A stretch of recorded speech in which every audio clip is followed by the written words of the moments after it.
안녕하세요. 널싱 제니입니다. 오늘은 저번 구독자 영상 때 제가 말씀드렸다시피 영어에 대해서 얘기해 보려고 해요. 미국 간호사를 꿈꾸는 분뿐만 아니라 미국이나 해외 취업 생각하시는 분들은 영어에 대해서 고민이나 걱정이 많으실 것 같아요. 이제 어느 정도 영어를 해야 이제 그런 해외 취업을 꿈꿀 수 있는지, 어느 정도 해야 가서 살아남을 수 있는지, 이런 거를 설문조사 때도 질문으로 많이 보내주셨는데요. 오늘은 미국에 도착해서 3개월 정도 살아본 입장으로서 제가 요즘 영어에 대해서 느끼는 점을 말씀드리려고 해요. 일단 제 영어 실력을 궁금해 하시는 분도 많을 것 같은데요. 제 영어 실력을 먼저 까고 시작하겠습니다.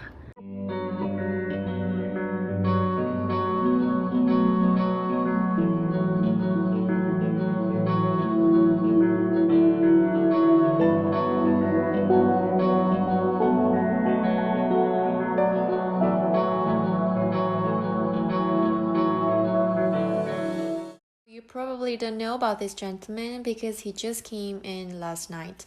He's a 28-year-old male. He came in with a diagnosis of septic shock. He had a 6-day history of malaise, chills, fever, and came into the emerge, and at that point was fairly decompensated. So they did full cultures and he was started on Piptaz, a broad spectrum antibiotic, and we are just waiting those cultures so he can narrow that focus a bit. No problem. Thank you so much for letting me know all these things going on for my application. And can I ask you something? Yes, please. Oh, so you told me that the last decision that I can make is to defer my admission. So is it okay for me to think that I can start studying in Hopkins in the future, even if it's not in this year? I heard it's an outpatient surgery center, mainly taking care of eye surgeries. So I had participated in the wide range of part in the peri-operative unit, including holding area, intra-operative, and also post-op as well. So I am very familiar with taking care of eye patients. So that made me very interested in this position. Good morning. Hi, good morning, Miss Mert. And I'm going to start putting some eye drops in your right eye. And first one stings a little bit, okay? It's just to numb your eye a little bit more. Side is Merck, it's right side, and position safe, secure, and correct. Any allergies? Implant is checked and verified. Entering fire safety timeout. Prep solution is betadine. Dry time over 3 minutes. It's dry and no pulling before draping. Fire score is low at 2. Fire extinguisher is by the door. Does everyone agree? Oh, Ellen, where are you going? Oh, just pick up consent. Consent. Okay. You have time, right? You are Yeah, waiting for yeah, his. there's still time. Just started. Oh, okay. Well, maybe he will hand it over to Dr. in the middle of the surgery.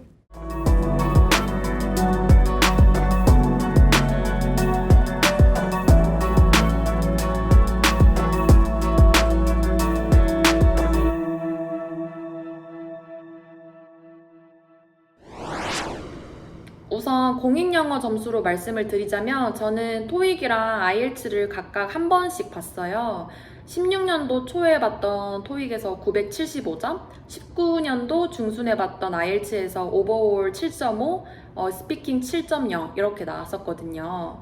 그리고 20년도 12월에 존스홉킨스 대학원 면접을 봤었는데 그게 1시간 동안 교수님이랑 대화를 하는 거였거든요. 그거를 합격을 해서 어드미션 레터를 받았고요. 2021년에는 뉴욕에서 병원 6군데 면접을 보고 4군데에서 최종 오퍼를 받았습니다. 어떠셨나요? 잘한다, 못한다, 뭐 여러 가지 의견이 분분할 것 같은데 저는 일단 둘 다 받아들일 수 있습니다.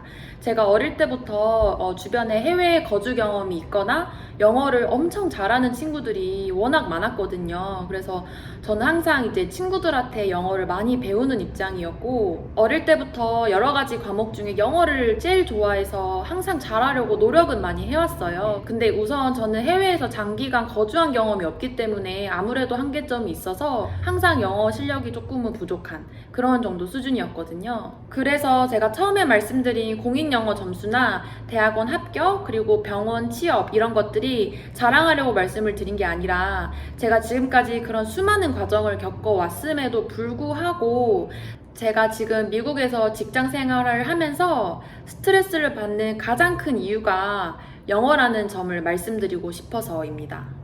그래서 제가 요즘 왜 그렇게 스트레스를 받고 있는지는 영상 뒤편에서 자세히 말씀을 드릴 거고요. 그 전에 제 영어에 대해서 자가 진단을 먼저 한번 해볼게요. 저는 제 영어의 특성을 3가지로 정리를 할 수 있을 것 같은데요. 제 영어의 첫 번째 특성은 발음이 좋은 편이라는 겁니다. 이게 발음이 좋다고 자랑을 하는 게 아니고 딱 들었을 때 좀 하네? 라고 생각했던 것보다 사실은 실력이 떨어진다는 거예요. 제 생각에 저는 외국어 공부를 할 때 발음 연습을 제일 많이 하는 것 같아요. 이게 발음이 자연스러운 사람들을 동경을 해서인지 그 발음을 완벽하게 따라가려는 연습을 제일 많이 하고 오히려 어휘력이나 고급스러운 표현 이런 것들은 좀 공부를 소홀히 해서 생각보다 제가 구사하는 영어는 좀 고급지지 못하다는 느낌을 전 자주 받거든요. 그래서 뭐 인터뷰나 잠깐 대화 나눌 때는 뭐 대화 되네 이렇게 생각할 수 있어도 지금처럼 미국 직장 생활을 하는 경우에는 이제 오래 마주치게 되고 대화도 훨씬 많이 하게 되잖아요. 그래서 그런 경우에는 좀 미천이 드러나는 그런 실력이라고 생각을 합니다. 두 번째 특성은 그래도 일단은 의미 전달은 된다는 거예요. 그래서 미국 직장 생활할 때 아예 제가 하려는 말을 뜻을 전달을 못한다던가 아니면 뜻이 와전돼서 상대방이 오해한다던가 그런 일은 많지는 않은 것 같아요. 문법에 맞게 완전한 문장을 구성을 하고 제가 하고 싶은 말을 전달하는 것까지는 되는데 그래도 말하는 방식이 원어민처럼 매끄럽거나 자연스럽진 않고 좀 조잡할 때가 많죠. 그래서 원어민이면 이렇게 딱 말하면 되는 것을 저는 구구절절 말하고 또 한국인 특성상 문법 절대 안 틀리고 완전한 문장 만들려고 엄청 이렇게 집착하는 거 있잖아요. 그렇게 말을 하다 보니까 결국은 친구들이 그래서 너 이 말 하려는 거니? 라고 되물어볼 때가 꽤 있어요. 세 번째 특성은 이제 제가 가진 모든 문제점들을 요약해서 말씀을 드릴게요. 1번, 2번에서 말씀드린 것처럼 발음이 꽤 좋은 편이고 의미 전달이 되지만 그럼에도 불구하고 어휘력이 부족하고 섬세한 묘사나 고급스러운 표현이 안 되고요. 슬쩍 뉘앙스를 풍긴다던가 살짝 애매하고 완곡한 표현을 한다던가 이런 완급, 수위 조절이 잘 안 됩니다. 이게 구체적으로 어떤 경우가 있는지 제가 뒤에서 자세히 예시를 들어볼게요. 그리고 아무래도 외국어다 보니까 좀 상황이 긴박하거나 당황하는 경우에는 원래 잘 하던 영어도 더 꼬이고 어순이 다 뒤죽박죽, 뭐 단어도 생각이 안 나고 그런 경우가 많고요. 아무래도 해외 거주 경험이 없다 보니까 기본적인 그 사람들과의 성향 차이가 좀 있어요. 그래서 이 친구들은 굉장히 자기 주장이 강하고 바이브 있고 항상 즐겁고 이렇게 유쾌하고 이런데 저는 그거에 비하면은 굉장히 그 티피컬 아시안 약간 널디하다고 해야 되나? 약간 그런 이미지가 많이 풍기는 것 같아요. 그러다 보니까 뭐 영어도 이제 그 사람들 사이에 딱 껴서 제가 영어를 뱉으면 굉장히 좀 어울리지 않는 그런 느낌을 스스로 많이 받거든요. Need trying to grab me by my collar, right? That's not. This is room 2? Oh no, not in this room. 그러면 제가 미국 오기 전까지 한 지난 20년간 영어 공부를 어떤 식으로 했는지 말씀을 드릴게요. 우선 저는 어릴 때부터 영어를 진짜 좋아해서 계속 팝송 많이 듣고 미국 드라마를 정말 많이 봤어요. 그래서 팝송 뭐 가사 같은 거 다 적어놓고 그거 달달달 외우고 뜻도 찾아보고 이런 식으로 좀 많이 친숙해졌던 것 같고요. 말씀드렸다시피 어릴 때부터 발음에 집착을 많이 해가지고 계속 혼자 이렇게 궁시렁궁시렁 말하고 다녔어요.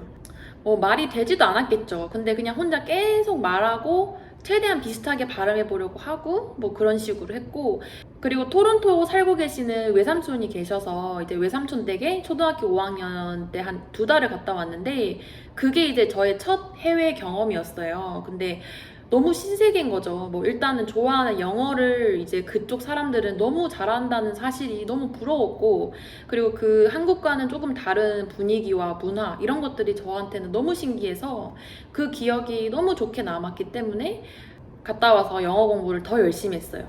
그리고 이제 부모님을 조르고 졸라서 중학교 1학년 때 한 달 정도 다시 토론토를 방문을 했었는데, 제가 아무리 쫄라도 뭐 6개월, 1년 이렇게 다른 친구들은 좀 해외 연수를 많이 가는 것 같은데 저희 부모님은 그렇게 안 보내주시더라고요. 그래서 이제 한국에서는 영어 학원을 많이 다니고, 특히 이제 고등학교 때는 수능을 봐야 되니까 그런 입시 위주의 영어 공부를 쭉 했던 것 같습니다. 그래서 이제 그게 한이 맺혀서 21살, 그러니까 대학교 들어가서 제일 꼭 하고 싶었던 게 교환학생 가는 거였어요. 그래서 21살 때 바로 교환학생으로 토론토를 갔었고요. 좀 아쉬웠던 점은 좀 오래 가고 싶었는데 좀 나이도 어리고 하다 보니까 일단은 한 학기만 가기로 부모님과 얘기가 돼서 5개월 체류를 하고 돌아왔습니다. 그래서 이게 또 아쉬우니까 저 대학교 다닐 때 저희 대학교에 이제 교환학생 교류회라는 게 있었거든요. 저희 학교로 교환학생 오는 외국인 친구들이랑 어울리면서 이제 그 친구들이 한국 문화를 익히고 한국에 정착해 가는 걸 좀 도와주는 그런 활동이었어요. 그래서 그 활동을 1년 정도 하게 되면서 외국인 친구들을 정말 많이 사귀게 됩니다.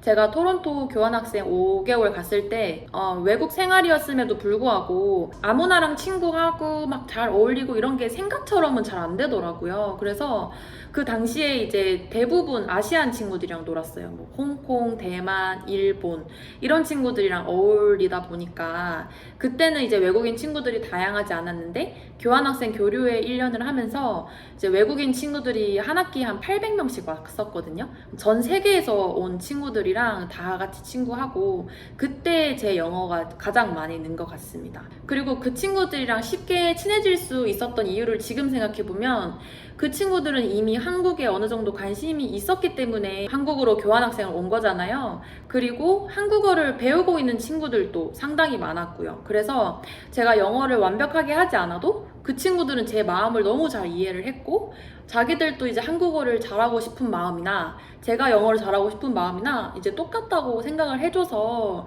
영어가 부족해도 소통이 잘 됐고 한국어도 섞어가면서 그렇게 친구를 했었거든요. 그래서 제가 지금 직장 생활을 생각해보면 그냥 미국에서 평생 살던 사람들이랑 어울려야 하는 이 느낌과 그때 한국을 좋아하던 외국인과 노는 거는 정말 천지 차이인데 저 나름대로는 그때 이제 전 세계에서 오는 외국인들이랑 친구를 하기 시작하면서 뭔가 영어가 좀 되기 시작하는구나 라고 착각을 많이 했던 것 같아요. 외국인 친구들도 사귈 수 있고 그 외국인 친구랑 영어로 대화도 할 수 있는 영어가 어느 정도 되기 시작했구나 라고 느끼는 계기가 됐던 것 같습니다. 정말 외국인과 소통하는 거에 대해서는 거리낌이 없어지긴 했어요. 근데 이제 영어를 공부로 하는 일이 사라졌죠.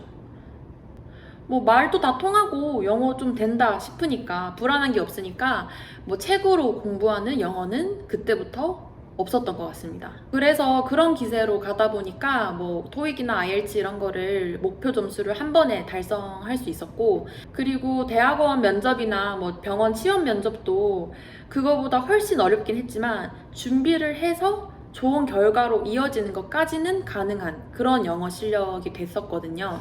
그러다 보니까 이제 유튜브 댓글이나 이제 친구들이 영어 공부를 어떻게 했냐라고 물어보면 제가 할 말이 없는 거예요.